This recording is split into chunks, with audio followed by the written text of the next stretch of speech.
మత్తయి సువార్త 12వ అధ్యాయము 1వ వచనం నుండి 8వ వచనం వరకు.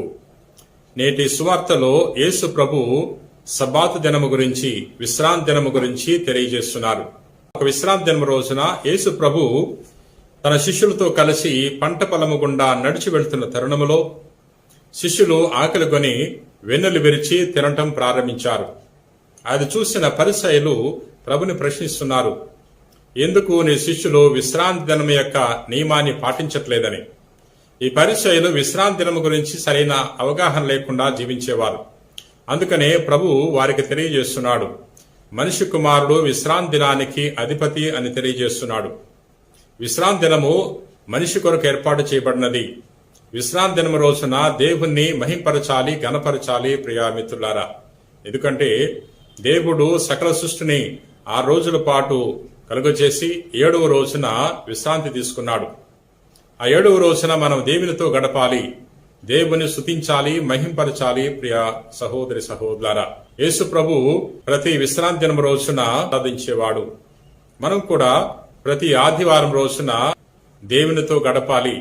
ఎవరైతే విశ్రాంతి దినం యొక్క నియమాన్ని పాటిస్తారో అటువంటి వారు ఆధ్యాత్మిక శక్తిని పొందుకుంటారు. వారంలో 6 రోజుల పాటు మన కొరకు, మన కుటుంబం కొరకు శ్రమించాలి. 7వ రోజున అనగా ఆదివారం రోజున, విశ్రాంతి దినం రోజున మనము దేవునికి కేటాయించాలి. దేవుని గురించి ధ్యానం చేయాలి, మన జీవితం గురించి ధ్యానం చేయాలి. ఎవరైతే ఈ విధంగా విశ్రాంతి దినాన్ని పవిత్రపరుస్తారో అటువంటి వారు దేవుని యొక్క వరప్రసాదాలు పొందుకుంటారు. ప్రియా మిత్రులారా, ప్రార్థన చేసుకుందాం.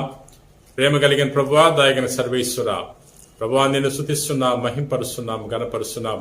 ఓ గొప్ప దేవుడా, మేము ప్రతి ఆదివారం రోజున నిన్ను స్తుతించటానికి, మహింపరచటానికి గొప్ప విశ్వాసాన్ని దయచేయమని ప్రార్థన చేయుచున్నాం. ప్రభువా, మేము అనేక సార్లు విశ్రాంతి దినాన్ని పాటించలేకపోతున్నాం. ఆ రోజే మేము అనేక పనులు పెట్టుకుంటున్నాం. అలా కాకుండా ప్రతి ఆదివారం రోజున నీ కొరకు సమయాన్ని కేటాయించి నిన్ను మహింపరిచే భాగ్యాన్ని దయచేయమని ప్రార్థన చేయుచున్నాం.